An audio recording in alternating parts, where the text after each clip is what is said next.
આજની આ સામાન્ય સભામાં 24-25નું જિલ્લા કક્ષાનું બજેટ રજૂ કરવામાં આવ્યું। આ અગાઉ અમને એવું કહેવામાં આવ્યું હતું કે આપ દરેક સભ્યને 11 લાખ રૂપિયાનું કામ એ સૂચવવાનું છે। અમે લોકોએ લેટર પેડ ઉપર સરકારશ્રીની ગાઈડલાઈન મુજબ 11 લાખ રૂપિયાના કામ સૂચવી દીધેલા હતા, પણ ભાડલા, કમળાપુર, શિવરાજપુર, વિછિયા, પડદરી, સરદાર અને આણંદપુર અમારા 7 કોંગ્રેસના સભ્યો છે, એમાંથી એક પણ સભ્યનું સૂચન હાલ આ જે અમને આપ્યું છે લિસ્ટ, એમાં એક પણ કામ અમારું લેવામાં આવ્યું નથી। અને મેં એક જિલ્લા પંચાયતના એક સારી વ્યક્તિનો કોન્ટેક્ટ કર્યો તો એને મને એવો જવાબ આપ્યો કે તમે તમારા 5 સભ્ય છે એ કોંગ્રેસના ભાજપમાં આવી ગયા છે, તમે ભાજપમાં આવી જાઓ તો તમારા સૂચનો છે એ મંજૂર કરવામાં આવશે, નહીંતર તમારા સૂચનો મંજૂર કરવામાં આવશે નહીં। તો મારે આપના માધ્યમથી એ કહેવું છે કે આ લોકશાહીની સરેઆમ હત્યા છે, લોકશાહીનું અપમાન છે। અમે ચૂંટાયેલા છીએ અને ત્યાં પણ અમે ચૂંટાયેલા વ્યક્તિ છીએ અને અમને ન્યાય મળતો નથી, એટલે અમને પક્ષપાત રાખી, કિનાખોરી રાખી અને અમને ગ્રાન્ટ આપવામાં આવતી નથી। એવું તમને ક્યાં ભાઈએ કીધું હતું કે આમાં આવી જાવ? કોણે તમને એવું કેવા વાળું કોણ છે?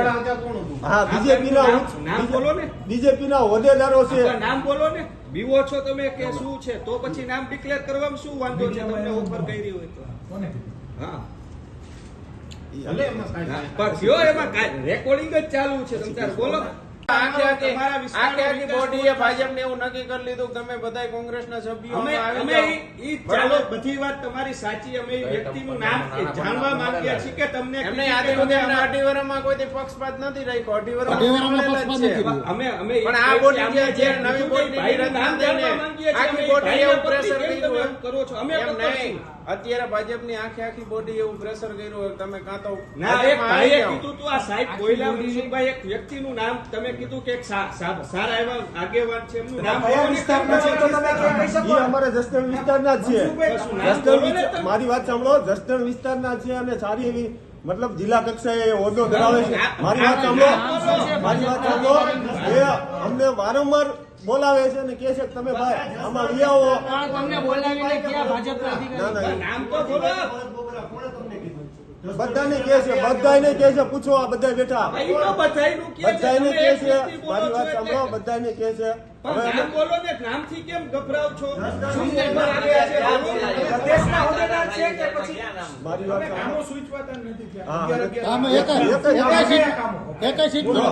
ટાઈટ અને અનટાઈટના અનુસંધાનમાં અમને કામની ગાઈડલાઈન આપવામાં આવતી હોય છે, જેમાં કોઈ ચેક ડેમ હોય છે કે કોઝવે હોય છે કે પાણીના કે લાઇટના કે એવા વીજળીને લગતા કામ હોય છે, એ અમે સૂચવતા હોય છે દર વખતે। આની પહેલાની બોડી ભૂપતભાઈની હતી, એ પણ ભાજપની હતી, એ અમને આપતા જ હતા, એ અમારા સૂચનો લેતા જ હતા। પણ આ વખતની આ જે બોડી છે એ કિનાખોરી રાખે છે અને અમને એમ કે છે કે ભાઈ તમે આ ભાજપમાં આવી આવો તો તમને કામ દેવાશે। તો આ લોકશાહીની હત્યા કહેવાય, આ લોકશાહીનું ખૂન કહેવાય। આ ખરેખર અમે પણ ચૂંટાયેલા પ્રતિનિધિ છીએ, 36 સભ્ય બેઠા છે, એની સમકક્ષ જ અમે છીએ, તો અમને ન્યાય મળતો નથી આ ભાજપની સરકારની અંદર। જોડાવાના ભાજપમાં વિકાસ કામો કરવા જે સભ્યો સાંભળો, અમે પક્ષને વરેલા છીએ અને અમે પક્ષમાં વફાદારી રાખવાના છીએ। ભલે કોંગ્રેસના જે સભ્યો કોંગ્રેસના જે સભ્યો ભાજપમાં જોડાયેલા છે એની સામે તમે પક્ષાંતરની કઈ કાર્યવાહી કરાવવામાં? હા, અમે જે તે સમયે ઉપર પ્રદેશમાં અમે જાણ કરી છે,